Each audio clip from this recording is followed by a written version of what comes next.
Confirm ticket cancel करने पर बदल गए नए नियम कि आपको अब रिफंड कितना मिलेगा। दोस्तों मैं आपको आज पूरी जानकारी देना चाहता हूं। आपको बता दूं कि पहले कंफर्मेशन टिकट पर कैंसिल करने पर जो है अलग नियम थे, अब जो है वो नियम बिल्कुल बदल गए हैं। समझ लीजिए जो नियम उनके थे उनसे अब डबल हो गए। पहले 4 घंटे पहले आपको कैंसिल करने पर 50% मिलता था, लेकिन अब आपको 8 घंटे पहले भी अगर आप कैंसिल करते हैं टिकट, कंफर्म टिकट को, तो आपको कोई रिफंड नहीं मिलेगा।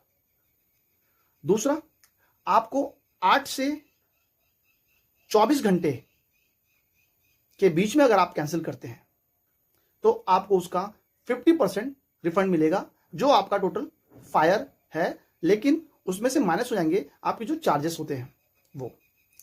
तीसरा, आपके 24 से लेकर के 48 घंटे तक इनके बीच में अगर आप टिकट कैंसिल करते हैं तो आपका टोटल फायर में से 25% जो है वो कटेगा, प्लस जो उसमें जीएसटी और वगैरह लगते हैं, जो उसके टिकट के चार्जेस होते हैं वो कटेंगे, बाकी आपको सारा रिफंड मिल जाएगा।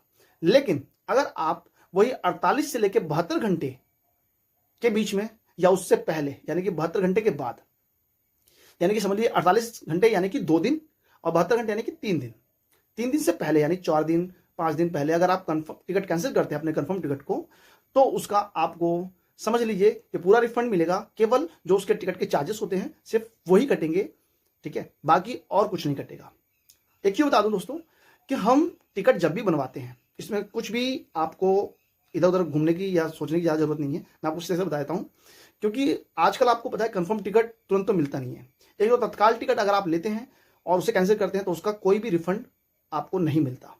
दूसरी बात कि हम जो कंफर्म टिकट लेते हैं अगर हम दलाल से लेते हैं तो वो भी या तत्काल में बनाएगा, या फिर कोई सीट अगर कहीं किसी स्पेशल कोई ट्रेन हो उसमें बनाएगा। वैसे तो बहुत मुश्किल होती है मिलनी, लेकिन अगर आप वही टिकट कंफर्म टिकट जो है कम से कम आपको 15 दिन महीने भर पहले आप ढूंढेंगे तब जाके कोई टिकट आपको मिलती है। सोचिए अब मैंने 1 महीने पहले टिकट बनाया हो और 10 दिन के बाद मुझे पता लग जाए कि मेरा वहां जाना अब पॉसिबल नहीं है, मैं अब नहीं जाऊंगा, इसे कैंसिल करना है, तो आप तुरंत कैंसिल कर दीजिए। क्यों? क्योंकि आपके पास समय रहेगा। लेकिन अगर आपने ये सोचा कि मेरे पास अभी समय है और मैं बाद में कैंसिल करूंगा, तो आपको नुकसान होगा ज्यादा। इसलिए दोस्तों आप इस नियम को ध्यान से पढ़ ले, समझ ले और शेयर करना ना भूलें।